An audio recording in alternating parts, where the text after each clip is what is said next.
Sakamoto days season first episode 5। तो episode की starting होती है और वहां पर हम देखते हैं लू और ओबिग्रो को जो कि आपस में लड़ रहे होते हैं। यहाँ पर हम देखते हैं अगर जो लू ओबिग्रो को हर 10 सेकंड में कहीं भी टच नहीं करेगी तो शिन को ओबिग्रो के आदमी मार देंगे, पर जो लू रहती है वो किसी न किसी तरीके से वहां पर ओबिग्रो को हर 10 सेकंड में टच कर देती है।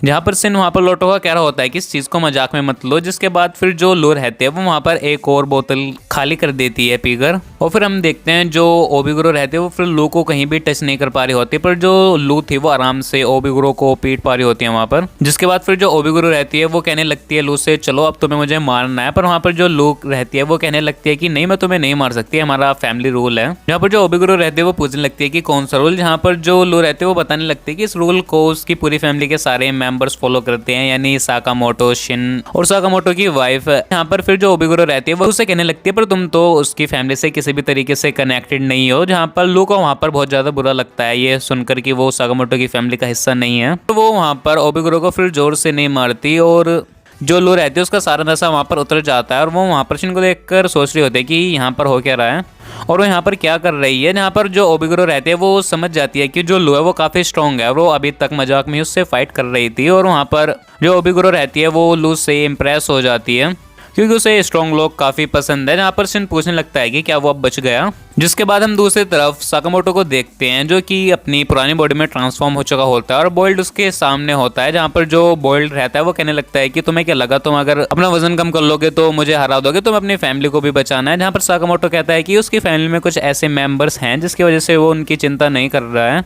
और जिसके बाद फिर हम साकामोटो को देखते हैं जो कि बॉइल्ड के बहुत ज्यादा पास आकर उसे एक पंच करने के लिए होता है और उस पंच के चलते वो उस बिल्डिंग्स को तोड़कर बाहर आ जाते हैं। जहाँ पर फिर हम साकामोटो को देखते हैं जो कि काफी तेज हो गया होता है। वहाँ पर उनकी फाइटिंग स्टार्ट हो जाती है जहाँ पर फिर जो बॉइल्ड रहता है वो भी अपने रॉकेट वाले पंच से साकामोटो को मारने की कोशिश करता है, पर साकामोटो के पंच के आगे उसका पूरा रॉकेट वाला सिस्टम ही वो टूट जाता है। और ऐसे ही लड़ते हुए बॉइल्ड कहने लगता है कि यही है असली हिटमैन साकामोटो।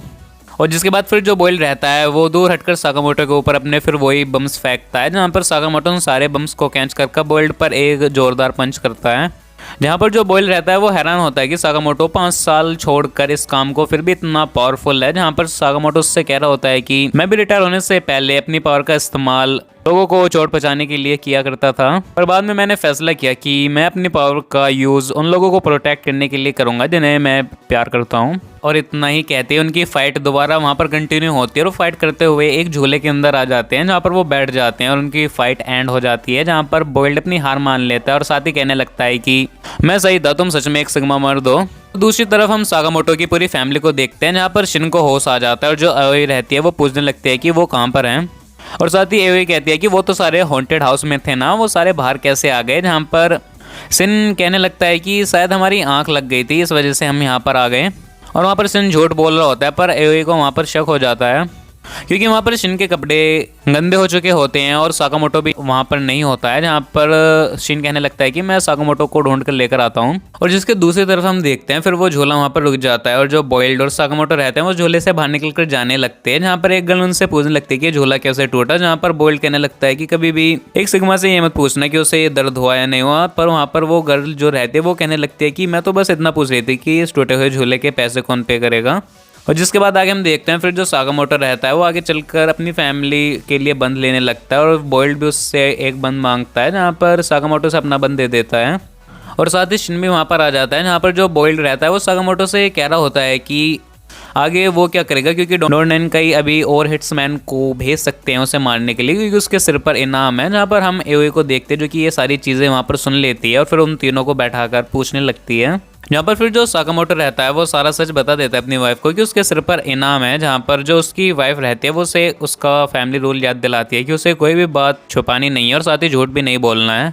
जिसके बाद फिर जो एओई रहती है वो गुस्से में बॉइल्ड से भी कहती है कि वो साकामोटो को नहीं मारेगा। जहाँ पर बॉइल्ड इस बात के लिए मान जाता है और साथ ही उसकी वाइफ साकामोटो से कहती है कि वो इस चीज़ को जल्दी से रिजोल्व करे। जिसके बाद वहाँ पर हम एक परेड देखते हैं और फिर जो बॉइल्ड रहता है वो वहाँ से जाने लगता है और साथ ही यहाँ पर जाते हुए जो बॉइल्ड रहता है वो वहाँ पर साकामोटो की बात सुन लेता है क्योंकि उन्हें पता करना होता है कि उसके सिर पर इनाम किसने रखा है। जहाँ पर बॉइल्ड कहता है कि ये बात डोरनैन के बॉस को पता होगी पर वो नहीं जानते कि वो है कहाँ पर और न ही इस काम में वो साकामोटो की कुछ हेल्प कर सकते हैं। और इतना ही कहकर फिर वो वहाँ से चले जाते हैं। और जिसके बाद सीन शिफ्ट होता है और हम नेक्स्ट सीन में साकामोटो, शिन और लो को देखते हैं जो कि एक वीडियो स्टोर पर जाते हैं। और वहाँ पर हम देखते हैं जो साकामोटो रहता है वो कल से इतना ईट कर रहा होता है कि वो पहले की तरह दिखने लगता है। जिसके बाद वो जैसे उस वीडियो स्टोर में जाते हैं तो वहाँ पर साकामोटो ने बताता है कि एक इन्फॉर्मेशन सेंटर है, यहाँ पर वो किसी के भी बारे में पता लगा सकते हैं। जहाँ पर फिर वो एक डोंडेन काई की मूवी को देखने के लिए एक साथ बैठते हैं। और जिसके बाद हम देखते हैं उस मूवी के अंदर उन्हें सब पता चलता है, जहाँ पर डोंडेन काई के अंदर 50 से भी ज्यादा हिट्समैन है और इन्होंने किस बिल्डिंग को अपना अड्डा बनाया था वो भी उस वीडियो के अंदर होता है। और ये सारी चीजें शिन वहाँ पर नोट कर रहा होता है। यहाँ पर हम देखते हैं जो साकामोटो रहता है वो उस मूवी को देखते देखते ही वहाँ पर सो जाता है, पर वहाँ पर हम देखते हैं फिर उस मूवी को कंप्लीट कर वो बाहर निकलते हैं। और जो साकामोटो रहता है उसे वहाँ पर लाखों की पेमेंट करनी पड़ती है उस मूवी को देखने के लिए। जहाँ पर वो जो रिसेप्शन पर बैठा होता है आदमी, वो साकामोटो से कहने लगता है कि उसे संभल कर रहना होगा, उसके आगे वाले दिनों में कुछ ऐसे चेहरे आएंगे जिन्हें वो पहले देख चुका है। यहाँ पर साकामोटो उससे पूछने लगता है कि वो है कौन। यहाँ पर फिर जो वो उस स्टोर का सेलर होता है वो उसे कुछ ज्यादा नहीं बता पाता और साथ ही उससे कहता है कि उसकी मूवी अभी नहीं आई है और वो इससे ज्यादा कुछ उसे अभी बता नहीं सकता। दूसरी तरफ हम देखते हैं एक बिल्डिंग में द ऑर्डर ग्रुप को जो कि बैठकर वहाँ पर खाना खा रहे होते हैं। जहाँ पर जो हीरो रहता है वो नागुमो से पूछ रहा होता है कि वो साकामोटो से मिला है। जहाँ पर नागुमो कहने लगता है कि साकामोटो का तो उसने नाम भी नहीं सुना है। और इसे सुनकर हीरो वहाँ पर गुस्सा हो जाता है, पर जो शिशिबा रहता है वो उसे शांत रहने के लिए कहता है। यहाँ पर जो हीरो रहता है वो कहने लगता है कि उसे नागुमो पर भरोसा नहीं है और इतने कहकर वो अपना चाकू निकाल लेता है और उसे मारने के लिए होता है, पर नागुमो अपने कांटे से उसे रोक लेता है और साथ ही उससे कहता है कि अभी मेन डिश आई नहीं है, उसे अपने चाकू को संभाल कर रखना होगा। जहाँ पर हमें कोसार्गी नाम की गर्ल को देखते जो कि शिशिबा से कहते हैं कि वो खिचड़ी ना खाए। जहाँ पर फिर जो शिशिबा रहता है वो वहाँ पर शेफ को बुलाता है और उसे टेबल पर लौटाकर बार बार स्टैप करता है और साथ ही उससे कहता है कि उसे प्याज गिरने के लिए किसने कहा था खिचड़ी में। जहाँ पर हमें किरिया नाम के बुड्ढे को देखते जो कि वहाँ पर आता है, जो कि जो एक कम्युनिकेशन कोऑर्डिनेटर है और वो वहाँ पर आकर कहता है कि द ऑर्डर्स के मेंबर्स से मिलकर उसे खुशी हुई। जहाँ पर हीरो बताता है कि उनकी टीम के अभी 4 मेंबर यहाँ पर है ही नहीं। जहाँ पर फिर जो एरिया रहता है वो उन्हें एक नया मिशन देता है और साथ ही उन्हें बताता है कि एक अनजान किलर है जो कि उनके ग्रुप के हिट्समैन को मारता फिर रहा है और अब तक 30 ऐसे हादसे हो चुके हैं। तो जे चाहता है कि वो उस अनजान किलर को ढूंढें और ख़त्म करें। दूसरी तरफ हम शिन और लो को देखते हैं जो कि साकामोटो के साथ डोंडेन काई के अड्डे पर पहुंच जाते हैं और चुपके से अंदर चले जाते हैं। जहाँ पर हम 2 लोगों को देखते जो कि आपस में साकामोटो के बारे में बात कर रहे होते हैं। जहाँ पर हम देखते जो शिन रहता है वो उसमें से एक आदमी को पीछे से पकड़कर वहीं पर सुला देता है और जो साकामोटो रहता है वो दूसरे को वहाँ पर संभाल लेता है।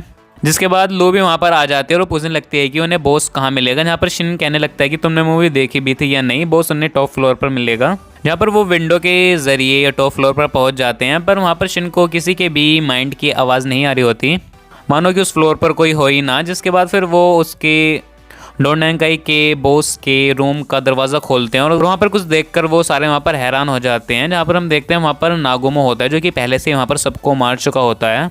जहाँ पर नागुमो वो बताने लगता है कि उसने डोंडेन काई के सारे हिट्समैन को मार दिया है और अब साकामोटो की बारी है। जिसके बाद फिर जो नागुमो रहता है वो बहुत तेज़ी से शिन के पास आता है और उसके गले पर चाकू से स्टैप कर देता है। पर बाद में हम देखते हैं जो नागुमो रहता है वो वहाँ पर मजाक कर रहा होता है क्योंकि वो एक नकली चाकू होता है और साथ ही नागुमो कहने लगता है कि उसने दोबारा उसका पागल बना दिया। जिसके बाद लो और शिन दोबारा उसे मारने लगते हैं। जहाँ पर नागुमो बताता है कि वो जब आया ये सारे पहले से यहाँ पर मरे हुए थे और कोई अनजान किलर है जो कि सभी हिट्समैन को मार रहा है और उसने पिछले मंथ ही 1000 से ज़्यादा हिट्समैन को मार दिया है। और साथ ही जो ये किलर है ये एक्स का सिंबल बनाकर जाता है, इसलिए वो सारे उसे एक्स या सिलर बुलाते हैं।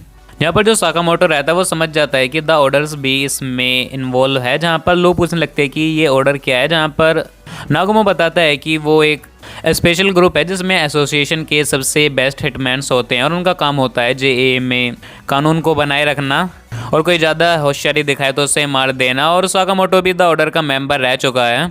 जहाँ पर नागुमो साकामोटो से कहता है कि वो भी बच कर रहे क्योंकि ये किलिंग जब स्टार्ट हुई थी जब उसके सिर इनाम रखा गया था। और जिसके नेक्स्ट सीन में हम एक अनजान आदमी को देखते हैं जो कि एक दीवार पर एक्स बना रहा होता है और जिसके नेक्स्ट सीन में हम देखते हैं कि काफ़ी सारे हिट्समैन साकामोटो को मारने के लिए आ रहे होते हैं उसकी शॉप पर जो साकामोटो रहता है वो उन सभी को संभाल लेता है और जितने भी हिटमैन वहाँ पर इंजर्ड हो रहे थे तो वहाँ पर सारा मेडिकल का सामान भी साकामोटो की शॉप से जा रहा होता है जिसकी वजह से उन्हें मुनाफा भी हो रहा होता है वहाँ पर। और साथ ही जो नागुमो था उसने साकामोटो से कहा था कि 5 साल में वो काफ़ी कमज़ोर हो गया है, अगर उससे बोल्ड से लड़ने में उसे इतनी दिक्कत आई है तो असली हिट्समैन के सामने वो क्या करेगा फिर। जहाँ पर फिर जो साकामोटो रहता है वो शिनोलू से कहने लगता है कि उन्हें और भी स्ट्रॉन्ग होना पड़ेगा, जिसके बाद फिर जो साकामोटो रहता है वो साइकिल की हेल्प से पूरे शहर के चक्कर मारने लगता है। और जो शिन रहता है वो फिर हर कस्टमर का माइंड पढ़ने लगता है और अपनी माइंड पढ़ने की स्किल्स को इम्प्रूव करने लगता है। और जो लो रहते हैं वो वहाँ पर और ज़्यादा ड्रिंक करने लगती है, क्योंकि जब वो ड्रिंक करते हैं तो फिर कुछ ज़्यादा ही स्ट्रॉन्ग होती है। और यहाँ पर हम देखते हैं जो लो रहते हैं वो ड्रिंक करते हुए एक बोतल एक कस्टमर के सिर पर फोड़ देती है। बाद में पता चलता है वो एक हिटमैन होता है। और इसी सीन के साथ इस एपिसोड का यहाँ पर एंड हो जाता है। तो आई होप आपको इस एपिसोड की एक्सप्लेनेशन पसंद आई हो। और हाँ, अगर आपको इसके पिछले एपिसोड की एक्सप्लेनेशन देखनी हो तो उसकी लिंक भी मैंने इस वीडियो की डिस्क्रिप्शन में दे दी है, आप उन्हें भी कंप्लीट देख सकते हैं। तो इस वीडियो में इतने, मैं मिलूँ आपको नई वीडियो में नई एनीमे फिर नई वेब सीरीज की एक्सप्लेनेशन के साथ। तब तक के लिए गुड बाय।